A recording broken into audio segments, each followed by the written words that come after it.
And the idea of this, and it has been a very successful idea, is to bring locally people that is doing things, that is active, that is creative, and is able to do teamwork and put together collaborative studies. And today we have here Jean-Charles Noult, that I have known for several years now, because he works in a hospital where a friend of mine used to work in Bondy, in the Jean Verdier. My French is not good, but this is the group that is clinically superb. They have a long-lasting collection of tissues, follow-up of patients, and they have a collaboration also with Jessica Suckman-Rossi in Paris. And this is what has allowed the career of Jean-Charles, working with Jessica and becoming an independent investigator now, still connected in the universe of Jessica, but doing all sorts of molecular studies around liver cancer. And if you have been curious enough to go through the PubMed, he has published, I would say, the most refined studies about the molecular abnormalities in liver cancer, and not only in liver cancer, but also in adenomas. And I think that it's an honor and a pleasure to have him here. And he will deliver the talk about this molecular profiling. Having said that, thank you, Charles, to come and deliver your lecture. Thank you, Jordi, for this kind of introduction. So I will talk about molecular pathogenesis of primary liver tumors. Nothing to disclose, obviously. And I will talk first about hepatocellular adenoma, maybe a simple model, but maybe a complex one, you will see. And in the second part about hepatocellular carcinoma, that is clearly complex and with a high level of heterogeneity. And first, what about hepatocellular adenoma? And hepatocellular adenoma, as you know, is a rare hormone-driven benign hepatocellular tumors that developed in young women that take oral contraception, and androgen and glycogenosis are other risk factors that predispose to HCA development. Histology is still the gold standard for HCA diagnosis, and sometimes it's not so easy to diagnose, and especially between HCA and focal nodular hyperplasia.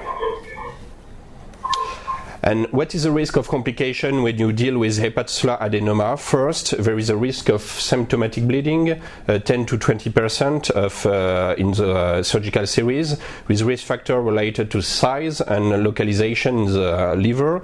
And the second complication, 4 to 5%, it is malignant transformation in HCC, with risk factor in the literature, male, and also the size.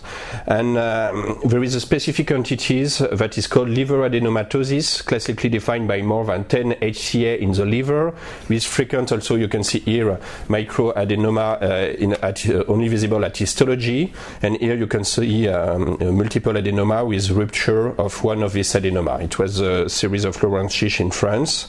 And the first part I will talk about the molecular classification of HCA, risk factor, risk of hemorrhage and malignant transformation, and potential impact in clinical practice. And what about molecular classification? And I have to say that the genetic analysis of HCA is the backbone of the new HCA classification, and all this new HCA classification is derived from molecular analysis of HCA in different molecular subgroups linked with risk factor, clinical feature, histological, immunohistochemical feature, and radiological feature. And I will describe all the different molecular subtypes of HCA, and these works have been performed thanks to a French network, more than 20 centers in France, but also in Europe, and we have now analyzed more than 500 HCA in 400 patients to do correlation with histological and clinical features. So the first subgroup of adenoma, 34% of all adenomas, you can see here, is characterized by B-allelic inactivating mutation of a transcription factor that is called HNF1 alpha for hepatocyte nuclear factor 1, and the consequences at the hepatocyte level of this inactivation is metabolic disruption, glycolysis activation, dysregulation of estrogen metabolism, and fatty acid synthesis activation. And this activation of synthesis of fatty acid lead to the phenotype. The phenotype, it is a marked homogeneous tumor steatosis. You can see here it is completely yellow. That is one of the hallmark of this subgroup. And when you look at immunohistochemistry, you can diagnose this subgroup with this marker, LFIBP, with a loss of expression of liver fatty acid binding protein in the tumor here, compared to the non-tumor liver here. And interestingly, at imaging, you have a diffuse loss of signal in fat saturation phases. It is a sign of a massive tumor steatosis. And now, I think if you come back to clinical situation, clinical practice, when you have a liver tumor here, in young women taking oral contraception, you could made, if you have typical massive steatosis in this tumor, a non-invasive diagnosis of HNF1 alpha inactivated HCA with a very good specificity in all the series published. The second group of adenoma is characterized by activation of inflammatory pathways. This is a ISS-JAK-STAT pathway with mutation of oncogene in this pathway, the receptor GP140, the kinase JAK1, the transcription factor state 3, and at the histological liver there is inflammatory infiltrate, dystrophic vessel, and sinusoidal dilatation. And interestingly, sometimes, but not all the time, but sometimes you have peripheral inflammatory syndrome, fever, inflammatory anemia, high CRP that regress after tumor resection. And it could be considered as a paraneoplastic syndrome.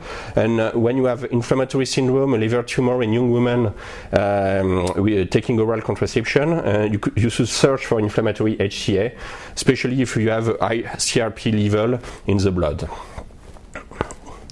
At immunohistochemistry, you could do the diagnosis. There is overexpression of protein of the acute phase of inflammation, SA and CRP. Here you can see in the tumor, without overexpression in the non-tumor liver. At imaging, you have enhancement at the arterial or portal phase, hyperintensity on T2, but the specificity is not completely very high, so you cannot use clearly MRI to diagnose this subgroup in clinical practice. One interesting subgroup is characterized by mutation of beta-catenin. The classic one, it is in exon 3, like in hepatocellular carcinoma. There is a strong activation of the Wnt beta-catenin pathway. Cytological abnormalities, this subgroup is enriched in male, and there is a clear association with HCC or borderline lesion. I will come back to this data later. And you can see here, this is markers that are specific but not completely sensitive to diagnose this subgroup. Nuclear translocation of beta-catenin here in the tumor, and overexpression of a target gene, which is glutamine synthase. There is no specific radiological feature, so if you want to diagnose this subgroup, you need histology.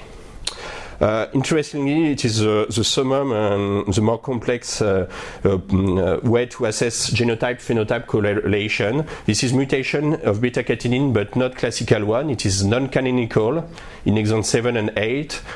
Associated with weak activation of the Wnt beta-catenin pathway, low risk of malignant transformation, and exclusive from the previous one. You cannot have beta-catenin exon 3 mutation and exon 7 and 8. And it is a higher level of genotype-phenotype correlation. One mutation in the same genes give a high rate of malignant transformation, and other mutation give no risk of malignant transformation.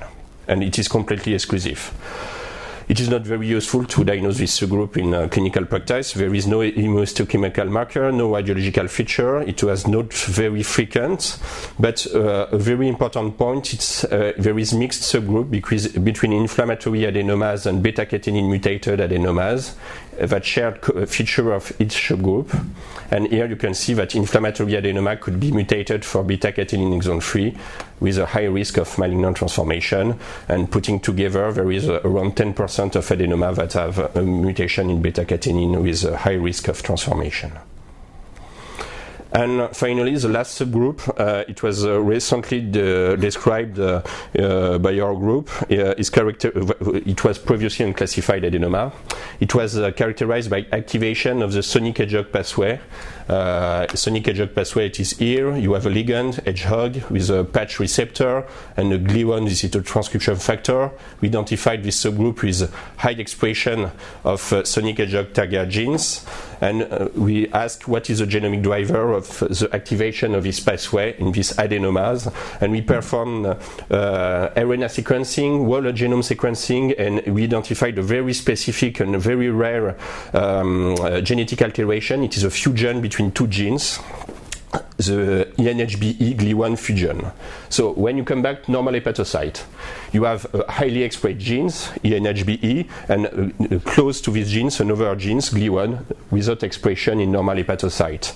And when you look that, when you know that GLI1 is a key transcription factor of the sonic hedgehog pathway, you understand that when you have a fusion between these genes highly expressed and these genes normally not expressed, the fusion links to overexpression of GLI1 and activates the pathway. So this is a unique mechanism if in primary hepatocellular tumors, the over fusion described, it is a fibrolamellar carcinoma, but in HCA it was never described.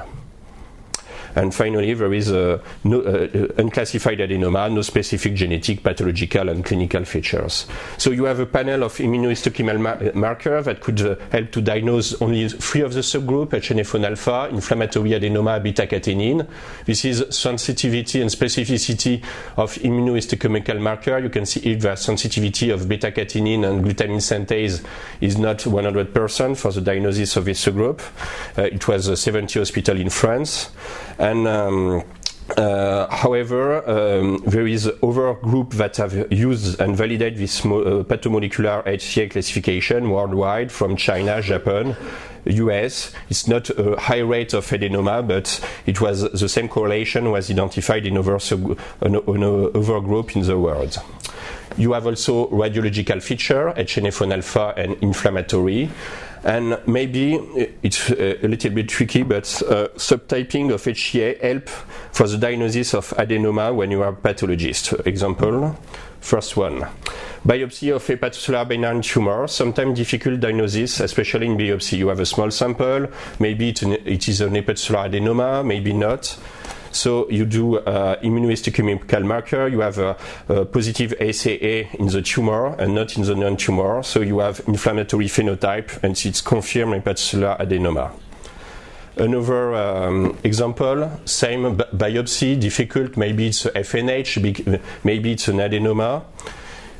HCA marker are negative, and you have the classical map-like pattern of glutamine synthase. It is the hallmark of FNH, so no complication, no treatment, no follow-up. So it could be a help in front of difficult situation. A frequent situation is also this one. 30 to 40% of patients have multiple HCA, and the question is, what about molecular subtype in multiple tumors?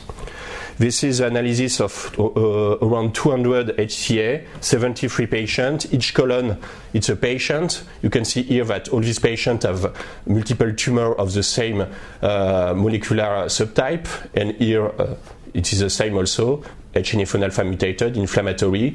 Taking all into account, 70% of patients with multiple tumor have the same molecular tumor of same molecular classes.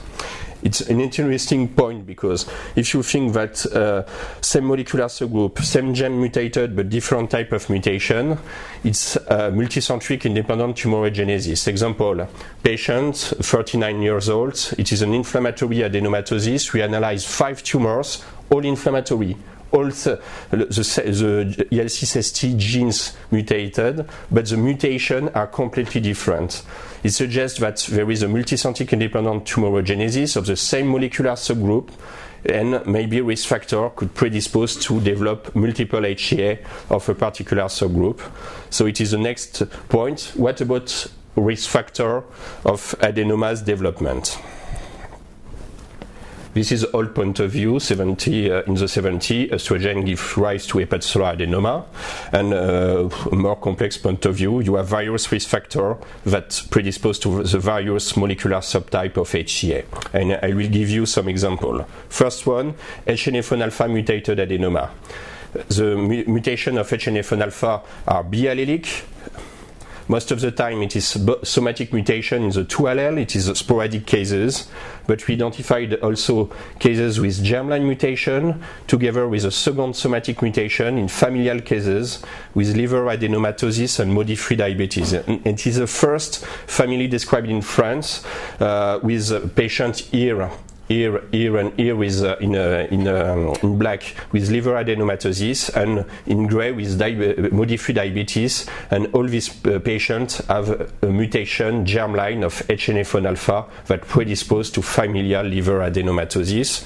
So if you have a liver adenomatosis and composed of HNF1 alpha adenoma, you should ask for familial cases, MODY3 diabetes, and potentially an HNF1 alpha germline mutation, and this has been described in US, in Australia, and also in Russia, this kind of family.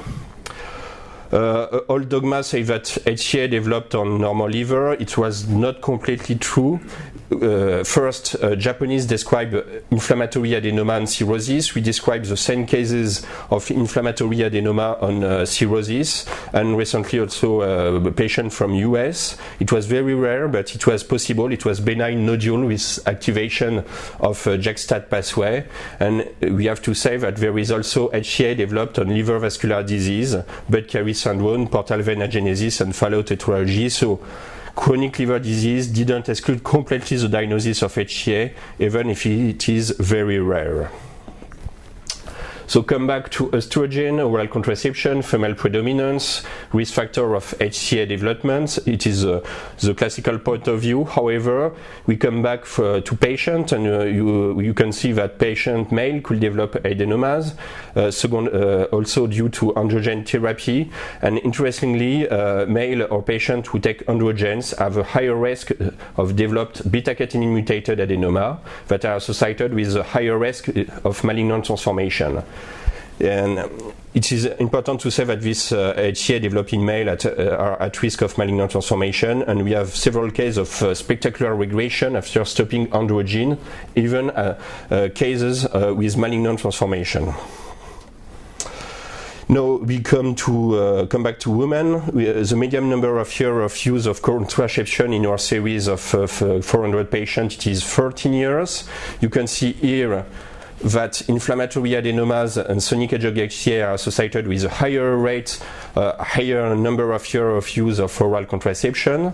So we put all the determinants of estrogen exposure, obesity, alcohol intake, and oral contraception in a scoring system from 0 to 5, and you can see here that inflammatory adenoma and sonic hedgehog HCA are associated with a high estrogen exposure. Whereas beta-catenin mutated adenomas, it is only in women, this cartoon, this slide, is associated with a low estrogen exposure. So there is hormonal balance that predisposed to a specific molecular subgroup, estrogen intoxication in inflammatory adenoma and sonic hedgehog, androgen intoxication in beta-catenin mutated adenoma, and maybe estrogen sensitivity with genetic predisposition in HNF1 alpha adenomas. And one of the interesting points, there is regression of HCA after oral contraception withdrawal, but also after weight loss, and especially patients with obesity, with inflammatory adenomas, and after bariatric surgery. It has been described several cases by Beaujon, but also in our series. What about the risk of malignant transformation and bleeding? It is literature. Tumor size is associated with the risk of histological bleeding. The largest tumor you have, the higher risk of histological hemorrhage you are. There is a cutoff of 5 centimeters that is discussed. And we analyzed the whole series of adenomas in France. You can see that there is an association between tumor size and histological hemorrhage here, but not between tumor size and symptomatic bleeding at presentation. So the question is tumor size a good marker of the risk of bleeding of adenoma? It is not clear in the literature, I think. And we come back to molecular classification, and obviously you can see here that sonic hedgehog HCA have a high risk of histological hemorrhage, but also clearly of symptomatic bleeding. 2/3 of the patients have symptomatic bleeding, and it suggests that identification of this new subgroup of tumor identified tumor at risk of bleeding, but only molecular biology for the moment could identify sonic hedgehog HCA. We need to develop an immunohistochemical marker, reliable immunohistochemical marker, to identify this subgroup. What about malignant transformation? Beta-catenin mutation predisposed to the malignant transformation. It is a genetic analysis based on whole exome sequencing of tumor with malignant transformation in HCC. And interestingly, it is a two-step mechanism. The first step, it is beta-catenin mutation, and the second step, I will develop it in the HCC part. It is a telomerase activation due to TERT promoter mutation that is required to promote a full malignant transformation. So beta-catenin at risk HCA, when you have a second hit, you have a full malignancy. I will show you an example at the end of malignant transformation. What about the risk factor of malignant transformation in our multicentric series? The gender, male, beta-catenin mutation in exon 3, unique nodule, alcohol consumption, diabetes type 2, fibrosis in non-tumor liver, some cases of fibrosis in non-tumor liver, and identification of HCA with activating mutation of beta-catenin could help to identify tumors at risk of malignant transformation. This is the rate of malignant transformation worldwide. Clearly, it is over-reported because it is surgical series. You resect HCA at risk, I think, of transformation of bleeding, and you can see that several series, different series from Belgium, France, UK, US, and associated beta-catenin mutation and activation with a risk of malignant transformation, and we have 3 deaths in our French cohort from malignant transformation of HCA and HCC. What about liver adenomatoses?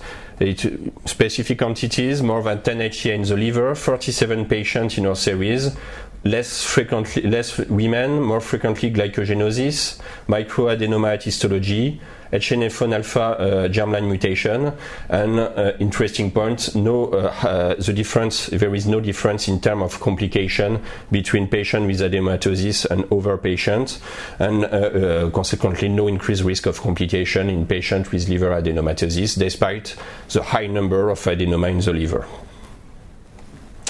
Finally, to finish this part, we proposed a molecular-based algorithm. It's only a theory that needs to be validated in prospective studies. First, stop oral contraception, androgen, weight loss. We analyze patients according to the molecular subtype of HCA. We define molecular subtype at risk of complication, risk of malignant transformation, beta-catenin mutation, risk of bleeding, sonic hedgehog, and patient without HCA at risk of complication. Here you can see whatever you use molecular classification in male, you have a high risk of malignant transformation. So no need to do molecular classification in male because surgery for all. In female, when you analyze HCA of less than 5 cm, at-risk HCA have a higher risk of malignant transformation compared to non-at-risk HCA. When you identified HNF1-alpha HCA by MRI, you could diagnose this subtype by imaging. There is no malignant transformation in HNF1-alpha HCA in less than 5 centimeters. So you could discuss that HNF1-alpha HCA could be diagnosed at MRI, follow up, and discuss tumor biopsy, maybe for over, and go to surgery if you have a beta-catenin mutation in exon 3 and sonic hedgehog, and follow up for over.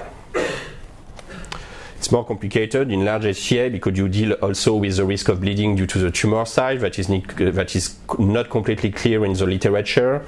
Here you can see that at-risk HCA have a higher risk of malignant transformation compared to non-at-risk HCA.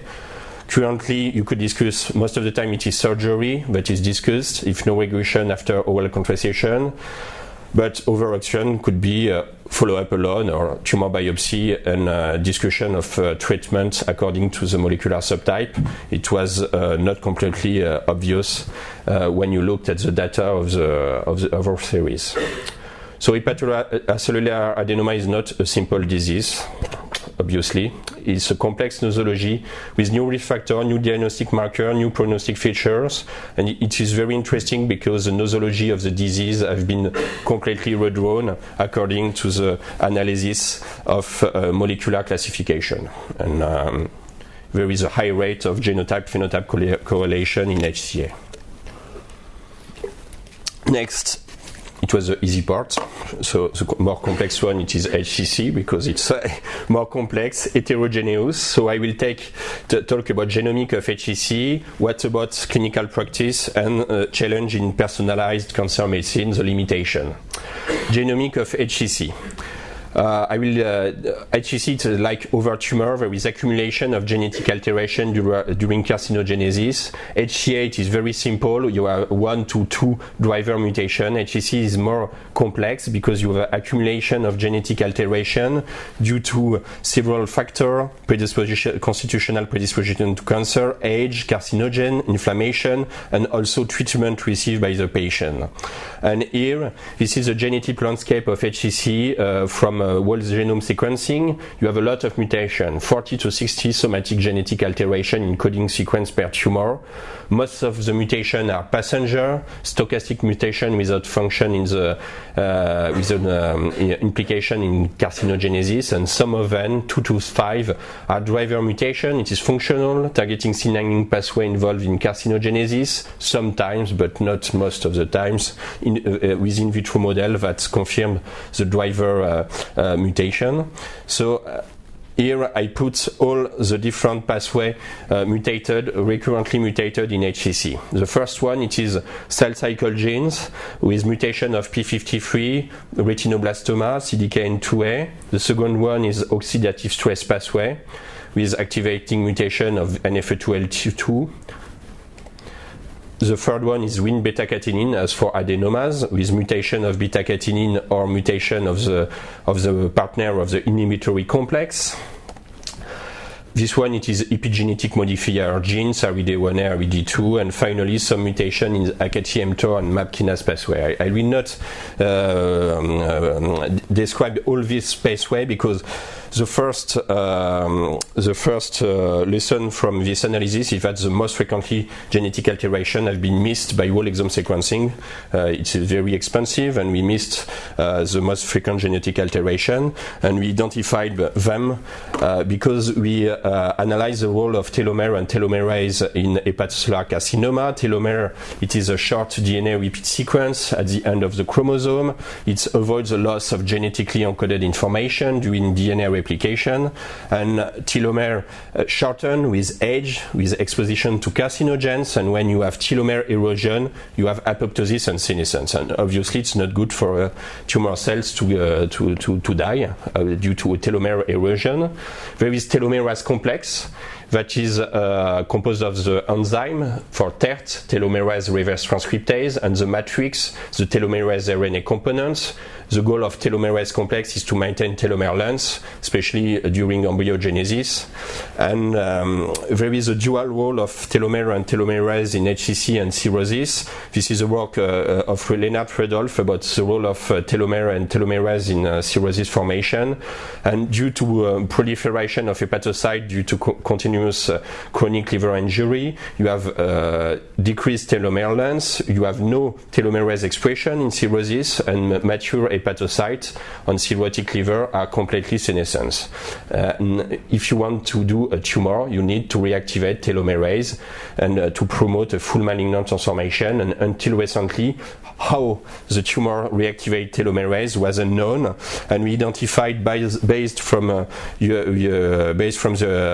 work on melanoma, we identified a TERT promoter mutation in 60% of HCC that explains the reactivation of telomerase. You can see here the TERT promoter mutation, two hotspots that create a binding site for a transcription factor that leads to increased promoter activity, increased TERT expression. TERT, it is the limiting factor of the complex, so TERT expression increased, telomerase increased, telomere synthesis increased, and you escape from the replicative senescence of mature hepatocyte. So it is very frequent. It is the most frequent genetic alteration in hepatocellular carcinoma, 60% of the cases, and it was discovered based on direct Sanger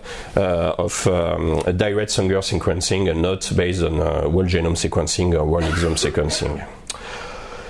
So this is another way to think genetic heterogeneity among the tumor.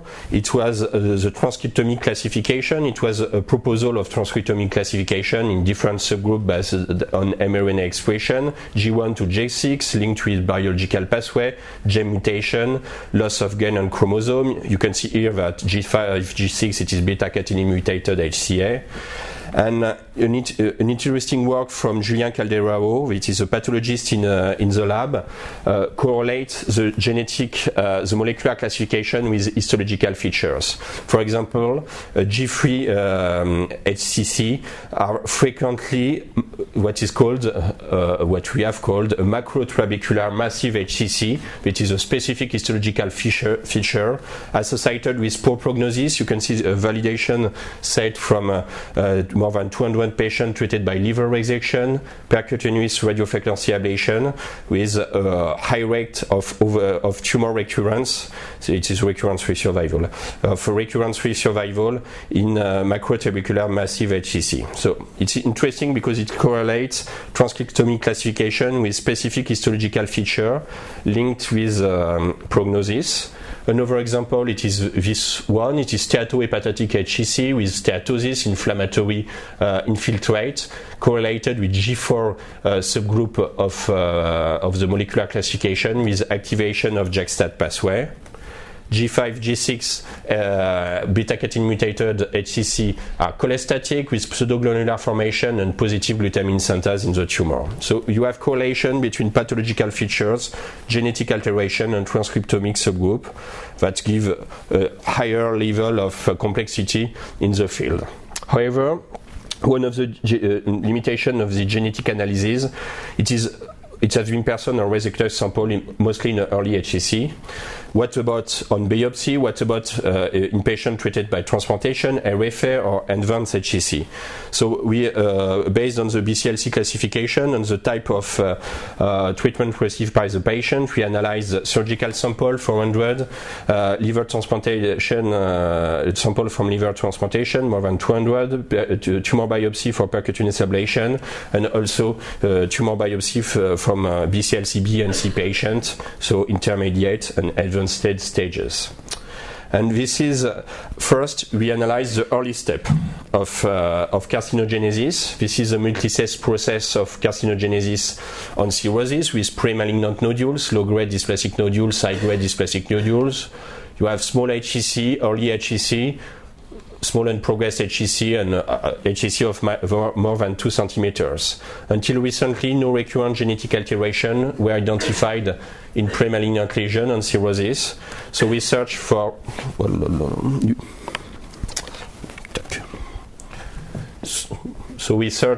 TERT promoter mutation in pre-malignant nodules. You can see no mutation in cirrhosis, 6% in low-grade dysplasic nodules, 19% in high-grade dysplasic nodules, and the rate of and frequency of mutation in the TERT promoter increase with malignant transformation in early HCC and remain stable after. And in contrast, mutation in classical genes like TP53 beta-catenin RED1A were only identified in progressed HCC and not in early HCC and in pre-malignant nodules. It suggests that TERT promoter mutation is an early event in carcinogenesis, and mutation in other cancer genes promote tumor progression. Next, we analyzed the mutation across BCLC, the type of treatment and BCLC stages. You can see this is resection, transplantation, RFA, advanced HCC, more than 100 HCC analyzed. TER promoter mutation is mutated at the same frequency. And you can see that in advanced tumor and intermediate stages, we have an increased TP53 increased rate of TP53 mutation. It is treatment point of view. If we move to the BCLC classification, we confirm that TP53 mutation is frequently mutated in BCLC-C compared to BCLC-0 A, B, and C. And the rate of mutation in beta-catenin P53 ARID1A was the same across the different stages. What about the potential impact in clinical practice? I will briefly give you some example. What about identification of new risk factor of HCC, diagnosis, prognosis, and prediction of treatment response? What about identification of new risk factor? It was an interesting story that, and you need to remember what is how HBV-related HCC developed. First, chronic hepatitis B leads to cirrhosis and then to HCC. It is an indirect mechanism of carcinogenesis, and the second mechanism, it's a direct mechanism of carcinogenesis due to the role of viral oncoprotein and insertional mutagenesis that explain the development of HCC on normal liver in HBV patients. And this is viral insertional mutagenesis when DNA virus inserted in the human genome. When the insertion occurs near a cancer gene, it increases and modifies the expression and function, promotes cell survival and proliferation, and give rise to malignant transformation. It was described in hepatitis B, but also HPV, human papillomavirus, and Merkel cell polyomavirus, and it was described by Christian Bréchot in France for HBV. And recently, we sequenced a lot of tumors to search for TER promoter mutation. In one case, in this tumor, we didn't identify TER promoter mutation, but a viral sequence inserted in this promoter. And this virus that was adeno-associated virus type 2, AAV2. And what is AAV2? It is a single-strand DNA virus that integrates in human DNA, described as non-pathogenic infection in the population, very frequent, like Epstein-Barr virus. So we searched for AAV2 insertion in 193 HCC using next-generation sequencing, and in 5% of the cases, we identified somatic clonal AAV2 insertion in the tumor. That is clearly a phenomenon known as insertional mutagenesis. And what are the targets of AAV2 insertion? It's cancer genes, TERT, cyclin A2 and cyclin E1 genes. It is cyclin that codes for cyclin protein involved in cell cycle. TNF-SF10 that belong to trail pathway, and MLL4 that is a epigenetic modifier genes, and all these genes, here you have an example, have an increased expression when AAV2 are inserted. We come back to clinical features, and AAV2 insertion were more frequent in HCC developed on normal liver without etiology, suggesting that AAV2 leads to HCC development on normal liver. It's a new risk factor of HCC on normal liver. It is rare, but it is clearly demonstrated by this data and mouse data that showed that AAV2 leads to HCC development, also in mice. What about diagnosis? Very quickly, I think the best future diagnostic biomarker that could predict the risk of malignant transformation could be TER promoter. It needs to be proved by additional studies, but it is very frequently mutated in early HCC and sometimes in pre-malignant nodules. What about prognosis? I will talk about briefly of molecular signature that predict prognosis. As you know, prognosis of HCC treated by liver resection is a very simple point of view. It is early relapse due to metastasis of initial tumor, late relapse due to de novo carcinogenesis on cirrhosis. There is also competitive risk of death due to liver failure and portal hypertension. This is an example of molecular signature that predict survival. It was in the supplemental data, and early tumor recurrence-free survival in training cohort, in validation cohorts. This 5-gene score has been validated in some of series in the world. It is mostly retrospective series, I have to say, and prospective assessment of such molecular signature needs to be done to prove exactly and or not to prove the ability to predict prognosis. I just want to show you one additional data, unpublished data about the potential prediction of recurrence on tumor biopsy. It is a 196 patient with HCC treated by percutaneous RFA. We analyzed the 5-gene score on tumor biopsy. You can see that the rate of recurrence was increased in a patient with HCC of poor prognosis, and it was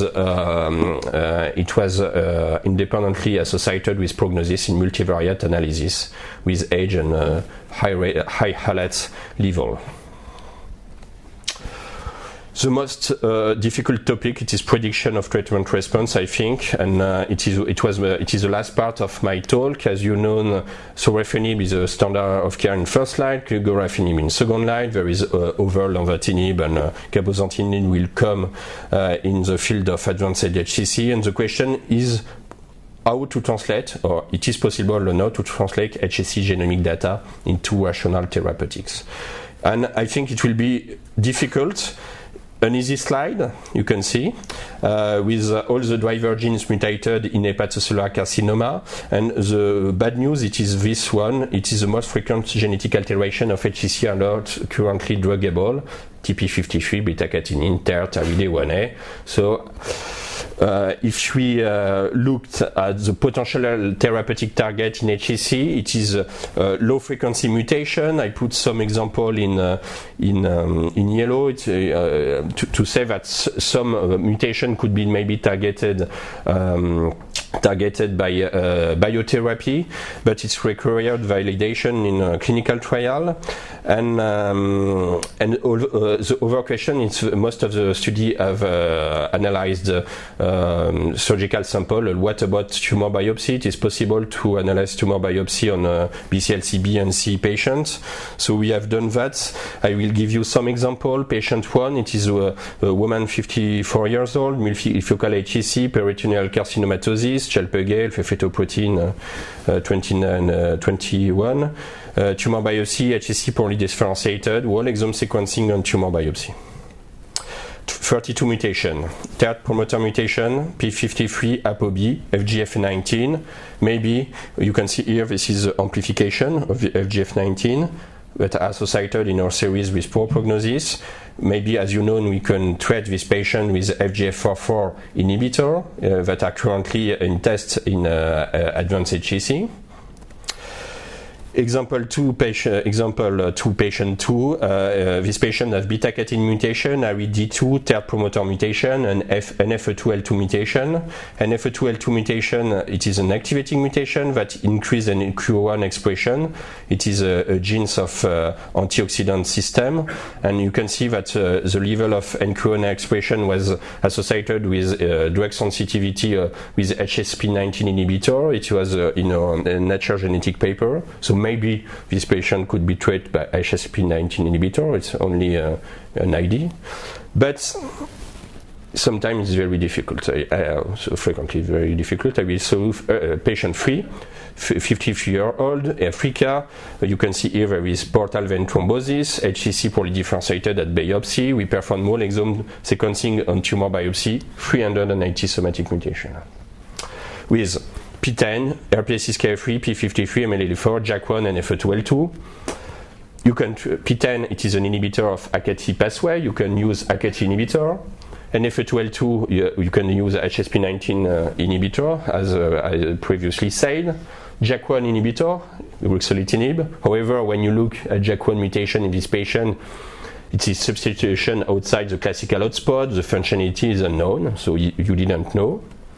RPSSK3, it is an inhibitor of the RAS-RAF MAP kinase pathway that are deleted in this HCC, and you could use MEK inhibitor. So a lot of targets. We didn't know what type of drug you use, but an interesting thing is why these patients have a high rate of mutation. There's mutational signature of aflatoxin B1 exposition. When you can come back also to risk factor and to exposition to carcinogens when you analyze the tumor genome. To the last part, what is the challenge in personalized cancer medicine, in HCC, limitation and solution? What is the limitation? You have to discuss that. Genome-driven clinical trials are negative. There is tumor heterogeneity. Resistance occurs. Immunotherapy is the best. I didn't know, maybe. We will see in the future.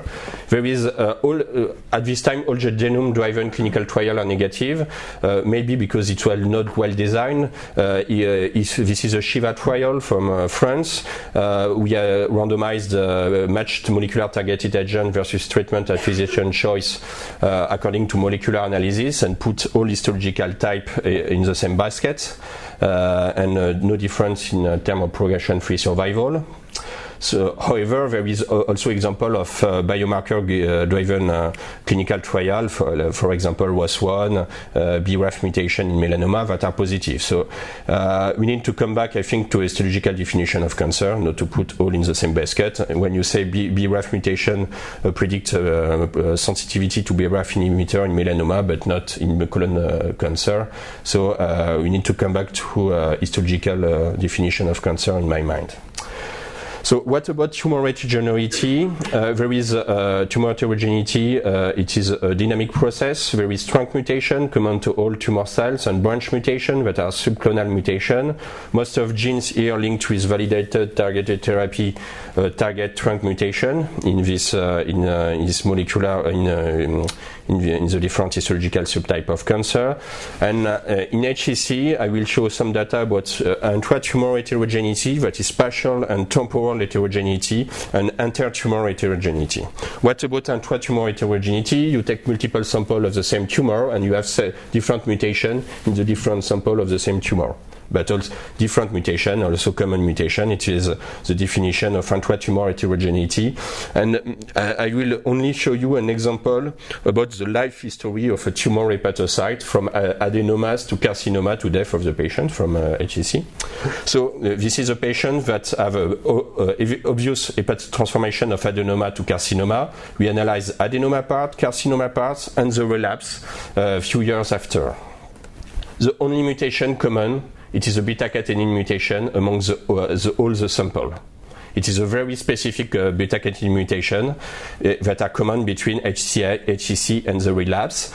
Adenoma have private mutation in 5 genes.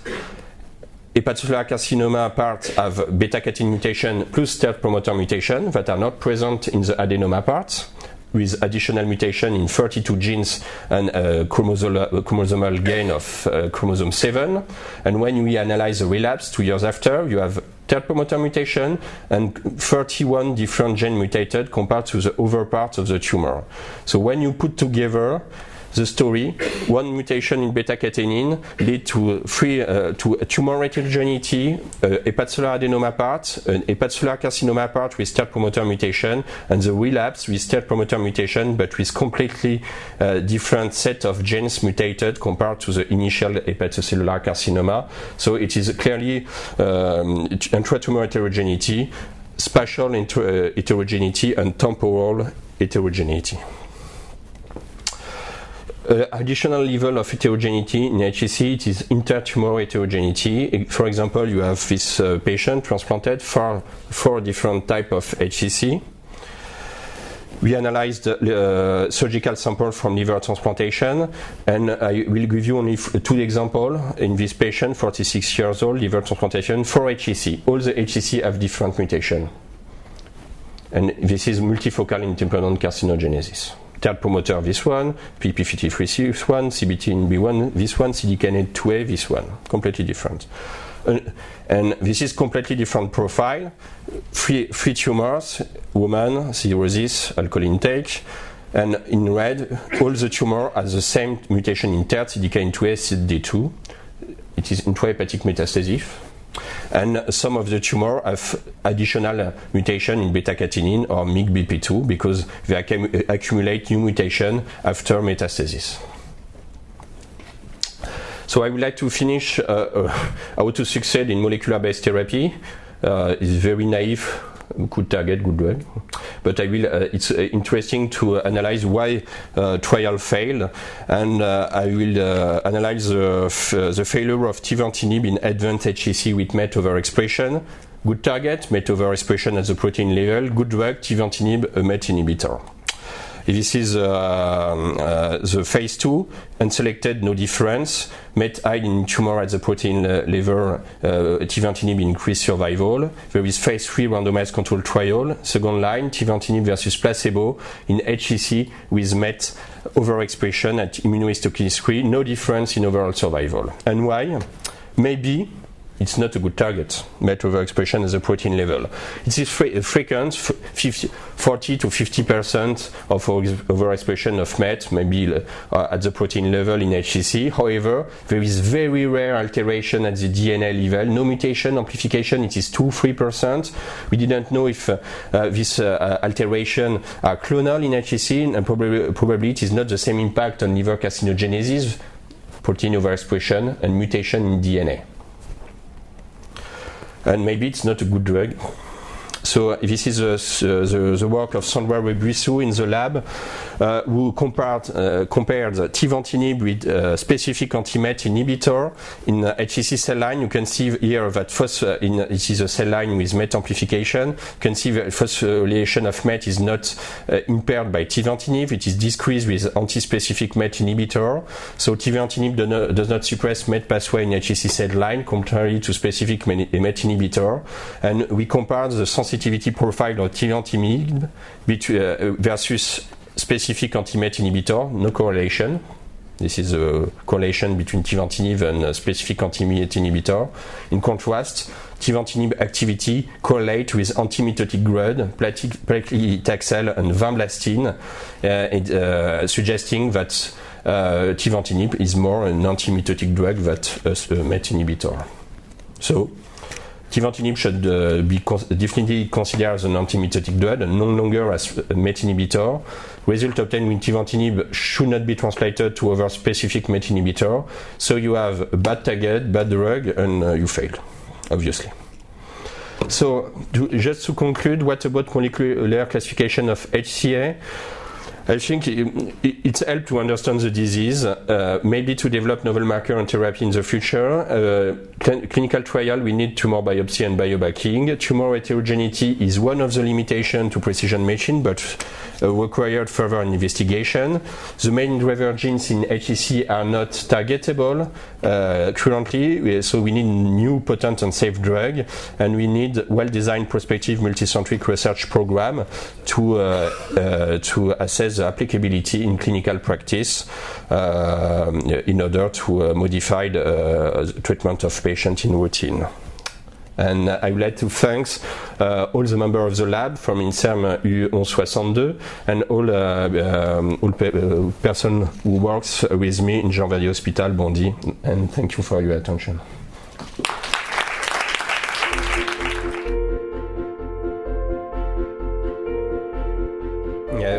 It's a good question.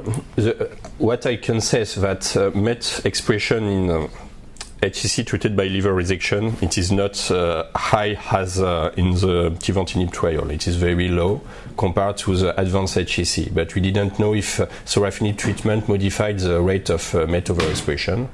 And the interesting points, there is a clear correlation in our data in HCC treated by resection and also in biopsy of advanced HCC. There is a correlation between MET and HCC proliferation and Ki67 and a clear correlation with proliferation. I think it's only a marker of proliferation, MET overexpression in my mind. So it's a more proliferative tumor that are selected when the HCC is in more advanced stages.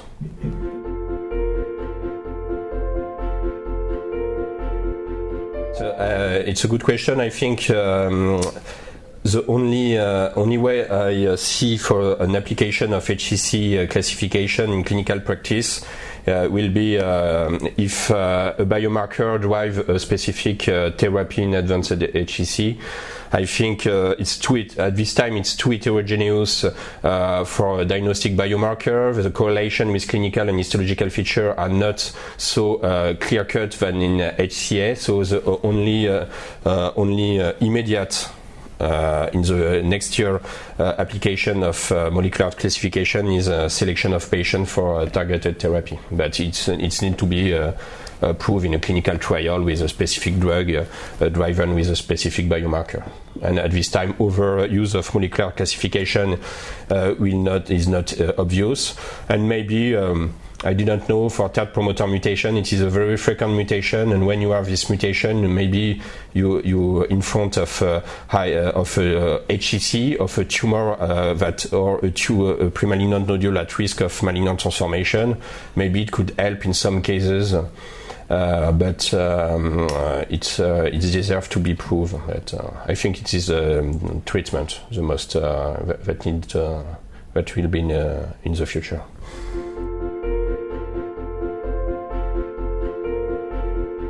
Yeah, I focus only on the tumor and not the microenvironment.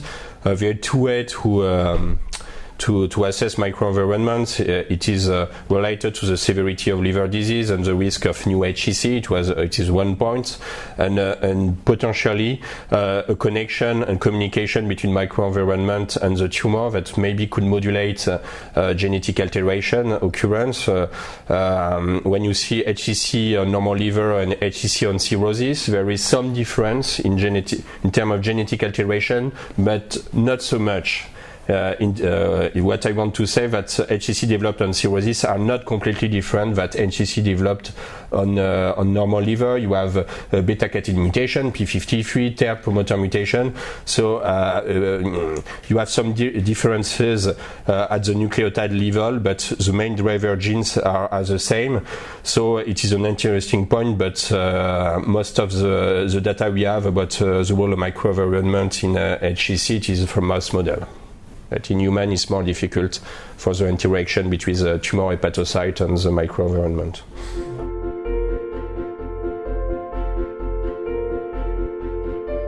It's one of the most difficult points. First, I want to say that if you take a biopsy in advanced HCC, you can access trunk mutations, the clonal one, who are in all the cells of the tumor, first. The second question, it is a subclonal mutation that you can miss with one biopsy, a subclonal mutation that could be in the same tumor or in metastasis for the same tumor, or that could appear with the time after treatment. So there is two ways to deal with that, three ways. The first one, you didn't deal with that, but it's difficult if you want to assess why resistance occurs. Second way, you biopsy after progression. It was done in some cancer, but you cannot biopsy every 2 months. The third way is circulating tumor DNA that could be sequenced in the blood of the patient, but we need to prove that circulating tumor DNA is a good surrogate marker of subclonality of the tumor, and it is not clear at the moment. So,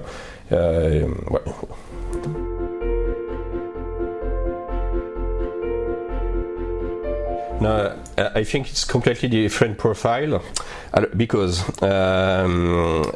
when you take the steatotic adenoma is related to HNF1-alpha inactivation. When you inactivate in hepatocellular cell line HNF1-alpha, there is steatosis who appears in the cell line. The NASH, the steatohepatic HCC that are frequently developed in NASH, it is the steatosis is not the same. There is no HNF1-alpha inactivation, and interestingly, the adenoma that developed in NASH are inflammatory adenoma. It was not steatotic adenoma because it is inflammatory adenoma that are associated with obesity, alcohol intake, and that developed in a background of a NASH, most of the time without fibrosis.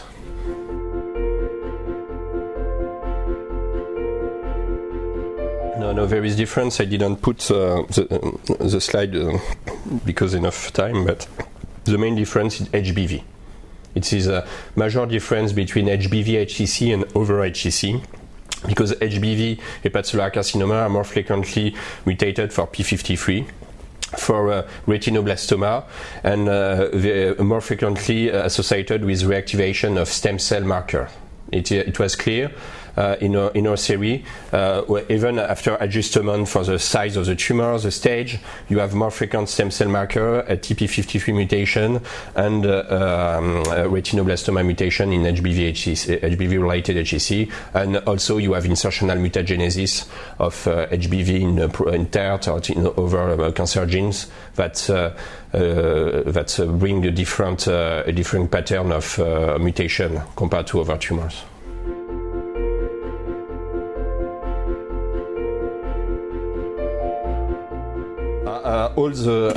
In my mind, all the studies about hepatocellular adenoma are retrospective that have been published, and even the molecular classification. So all the studies available in clinic and in molecular classification are retrospective. Not all in surgical sample, because we have published, Paulette Bullaksage published a series on tumor biopsy about feasibility. But I think we required a prospective study, not a randomized, not possible, but a prospective study, a multicentric, to assess what is the extent of utility or not of molecular classification. Obviously, it helps to identify new risk factor, but in clinical practice, to assess the use of immunohistochemistry, you need a prospective study, and we need money to bring a prospective study on adenoma. It's difficult to have money on adenoma, but in the future, I hope we'll do that.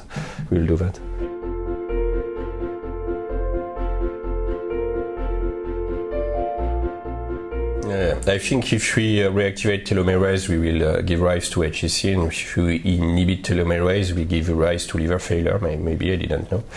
So it's difficult. The interesting, I think, is a tweet. It's the dual role described by Lennart Rudolph with telomerase inactivation that promotes cirrhosis, and in the secondary step, HCC that reactivate telomerase. And that is an interesting paper has been published.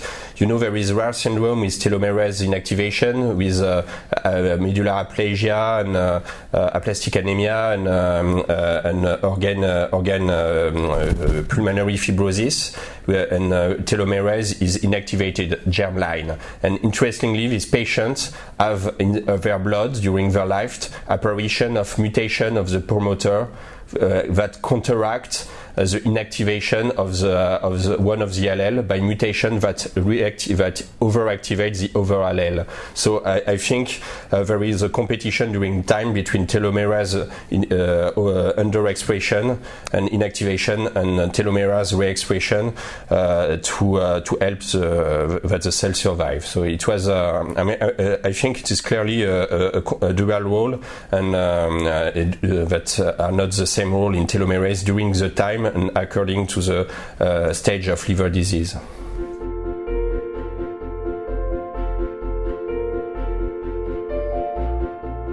At my knowledge, no, not. It was not very clear in human HCC, but well.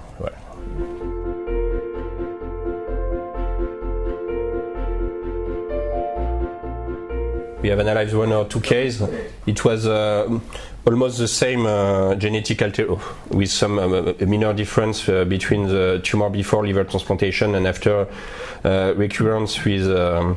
After recurrence, the only point that is difficult to assess is that you are infiltration with the immune cell of the liver donor, so you have a mixed in the tumor between the DNA of the liver donor and the HCC of the patient. So because you have hepatocyte from the liver of the donor and immune cells and the HCC human of the HCC of the patient, so it is difficult to analyze the relapse after transplantation because you have a contamination by the cell of the donor and you have both DNA. So it's difficult to analyze when you have both DNA of two patients that are mixed in the same tumor.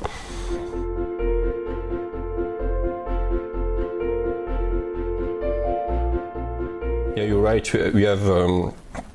We have moved the gray zone between benign and malignant are moving now because we know we are beginning to understand what are the determinant of transformation, and when you know the determinant of malignant transformation, you move the gray zone between adenomas and carcinomas, and clearly pathology there is a borderline lesion between adenoma and carcinomas, and we never known, and pathology is never known what is the final diagnosis, and also you can move the gray zone when you have the molecular determinants that promote the transformation to say that this adenoma that look benign is could be malignant. So it is not only a histological definition of the disease and of the malignancy, but also it could be a genetic definition of what is a cancer. But it's very difficult, and it's like you say, it's philosophical. But it's important. It was the same from colorectal adenoma or thyroid adenoma that are benign, not benign, borderline lesion between benign and carcinoma. So it was obvious when everybody come with an advanced stages 30 years ago. It's not obvious anymore when you have early stage. And we will thank again Jean-Charles for the superb lecture. We continue that you keep working and you keep awake by sipping coffee from the VCLC. Thank you again.